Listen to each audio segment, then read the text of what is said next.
LA Kings 5, Edmonton Oilers 4. Zach, a very dramatic, chaotic game.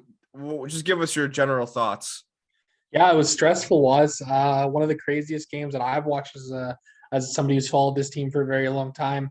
Obviously, another slow start for the Oilers is what really killed them at the end of the day. They came out flat-footed once again, and LA took it to them early, and they got a 1-0 lead. 4 minutes into the game, and from the rest of the way, the Oilers were chasing it. And credit where it's due, because Connor McDavid put the team on his back really, and Yeah. willed them to an overtime period where, again, another slow start was really detrimental. Yeah, I mentioned that on Twitter as well. Going into the third, like we really needed to see that kind of game from Connor McDavid and Leon Draisaitl, where they kind of just take over, especially in a playoff game. We've seen it in regular season. It was nice to see it in a playoff game. Yeah, it was kind of concerning the first period where they got scored on the first three shots of LA. Edmonton didn't have any shots. Like that first period, just slow start, couldn't get anything going, right? Yeah, absolutely. Flat-footed, and I think the biggest issue was that there just seemed to be no urgency from the Oilers either. There was no puck support through the neutral zone into the offensive zone. And in the offensive zone, there was absolutely nothing going on.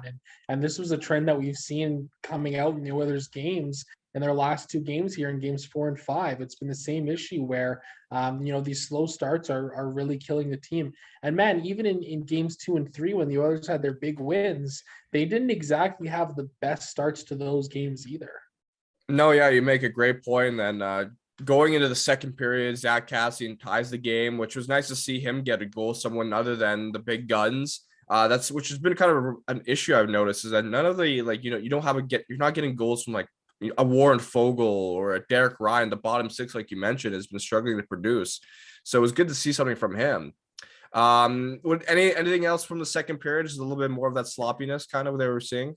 Yeah, absolutely. And even when the Oilers started to get a little momentum back with that Cassian goal that you Yeah. mentioned, all of a sudden it was, bing, bang, boom, Adrian Kempe and Athanasiou scored back-to-back goals.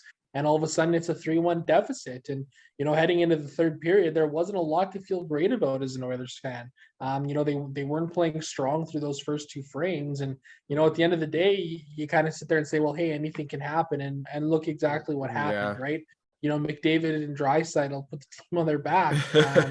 McDavid had arguably the best period I've ever seen any player ever have in the NHL. He was on an absolute other level in that third frame, and it was kind of incredible to see, to say the least. Now, yeah, the third period, it was just offense exploding from both the Draisaitl and McDavid, like you mentioned. Probably the best game McDavid's had, and the most important game of his career, arguably. Maybe since 2017, the last couple of playoff series. But in that third period, there was a lot of line shuffling from Jay Woodcroft. What did you make of that and the spreading out of minutes? Yeah, I mean, it was to be expected. From the get-go, we saw the line blender come out ahead of the game, and Woodcroft try and go with some different lines. And, he tweaked things all the way through the game, honestly. And, it's hard to say if it really paid off at all, because, the goals that the Oilers scored were all on the special teams in that third period. 2 power play tallies and a shorthanded goal. So 5-on-5, there really wasn't a lot to like from the Oilers game all night long. And I think we're seeing the Oilers' bottom six getting exposed once again. It was an issue earlier in the season for this club. And when Woodcroft came in, it really seemed like a lot of those woes kind of went by the wayside in the bottom six. And now, look at what LA is doing. They're absolutely exposing some of the Oilers players in the bottom six there. So it's hard to say because, it's just it's a frustrating thing to see. Mm-hmm. And then obviously going into overtime, terrible start into OT. I'm pretty sure the Oilers won the faceoff, and then LA just pressured them from the get-go. I mean, credit to the LA Kings for really, changing up their game and really putting it to Edmonton. Yeah, absolutely. I mean, credit where it's due. The Kings have played some tough games here.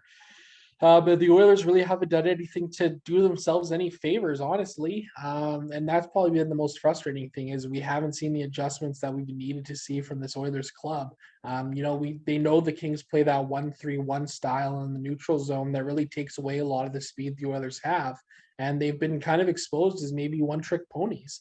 You look at the overtime goal too. Duncan Keith with a brutal attempt at clearing the zone gets turned over and comes back the other way. And then he gets absolutely turnstiled by Adrian Kempe. And that was the second time that Keith had something like that happen too. When Kempe scored the second goal of the game, it was a similar sort of situation where Duncan Keith tried to make a play along the board. He was scared of getting contact from Anze Kopitar, so he quickly dumped it out, fell on his hands and knees, and by the time he got back up, Adrian Kempe was coming the other way, and that's not what you need to see from a guy like Duncan Keith. Yeah. It's frankly, it's embarrassing, and it was a bit of a pathetic performance from him. And I really think he was one of the big reasons that the Oilers lost that game last night. For me, yeah, I know Duncan Keith was one of the players that just got completely exposed. I thought Evan Bouchard has also had a rough series. I thought there was a couple giveaways that really started to turn into high scoring chances of the Kings. What do you think about Bouchard right now? What do you think needs to happen with him? Yeah, I've actually thought his game's been pretty solid through the playoffs. I mean, he's been producing points, and I think early on he was looking really good, and maybe he's getting exposed a little bit here. The Kings have obviously decided to attack that pairing, and I think they've done a really good job in exposing Duncan Keith and Evan Bouchard. What do you, Let's not. I oh, was just going to say, let's not forget that Evan Bouchard is still only 22, 23 years old. He's still a very young player in this league, and he's going to have warts. He's going to make mistakes. But I think you have to take a lot of that in stride, considering what he's done offensively.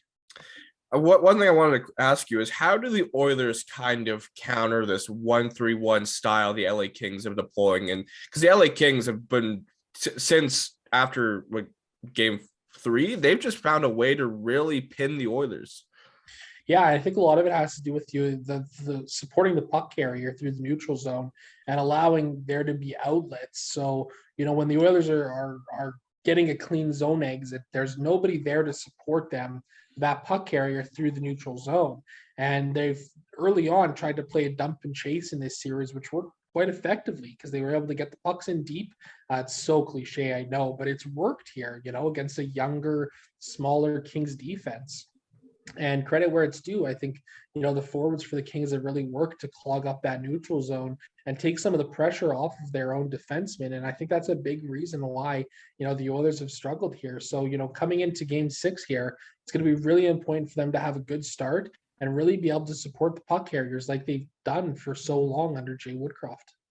No, yeah, perfectly put, I think. Now let's turn our attention to the penalties. I think you want to touch about that, the officiating as well. I mean, Darnell Nurse is now having hearing with the NHL because of his headbutt. That'll be interesting. Yeah, it's a tough spot for the Oilers to be in right now. They really haven't done themselves any favors in the last couple of games here when it comes to their discipline or lack thereof, to be honest. You look at the second period there, right off the opening faceoff, Trevor Moore and Evander Kane go at it, and somehow Kane is the one who ends up with the extra minor penalty. And then, at the end of the period in the second, similarly again, Evander Kane laid a big hit on Blake Lizotte in the Kings zone. They didn't really like it. Sean Dursey went after him. Zach Cassian got himself involved. Dumb penalties have been detrimental to this team up until this point in the season, or in the series rather, and even in the third period.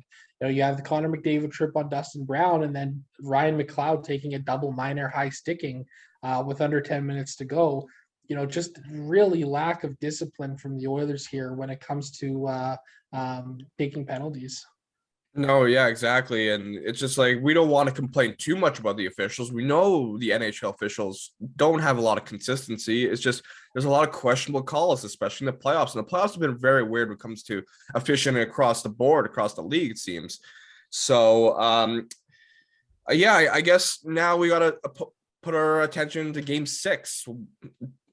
Do we just repeat what we've been saying going into game 5? Better starts? Like what needs to happen here? Yeah, I mean, a better start is going to be crucial. I think every game in this series, the team that scored the first goal is the one that's won that game. So for the Oilers, it's clear they need to come out with a good start. They need to find a way to do it quickly. With that game being tomorrow night in LA, and not only that, but they got to keep the gas pedal down all night. They can't give the Kings an inch here, and it's an elimination game. So, the Oilers stars are going to have to be at their best. McDavid and Draisaitl are going to have to do their thing. And the secondary support players, the guys like Hyman, Nugent Hopkins, Evander Kane, Yamamoto, Puljujarvi, these are guys that need to find a way to create some offense beyond the big guns that the Oilers have. No, agreed. And something I noticed that the Oilers, they haven't won when forcing a game 7, they haven't won a game 7 since 97-98. So these elimination games obviously haven't happened often in whatever playoffs the Oilers have been in, but I don't know, history doesn't look great. Yeah, absolutely. It's a tough spot to be in right now. The Oilers have to win back-to-back games here, and everything's on the line. Their whole season's on the line, truthfully, against the Kings team that everybody pegged the Oilers to be able to handle pretty easily. Yeah, this is it's not a fun situation to be in. I don't think many of us imagined. So, I mean, I did say it was going to be a 7-game series. I just didn't think we'd be going into game 6 being the team to be potentially eliminated. Any final words, Zach? No, Waz, that's pretty much it for me. Like I said, pretty disappointing way to finish off game 5 there. And it's going to be interesting to see the way they respond here in game 6. Yeah. And don't forget to like, comment, and subscribe. Obviously, hopefully we'll be seeing you after game 6. Hopefully we'll be having a game 7 and not reviewing a whole series.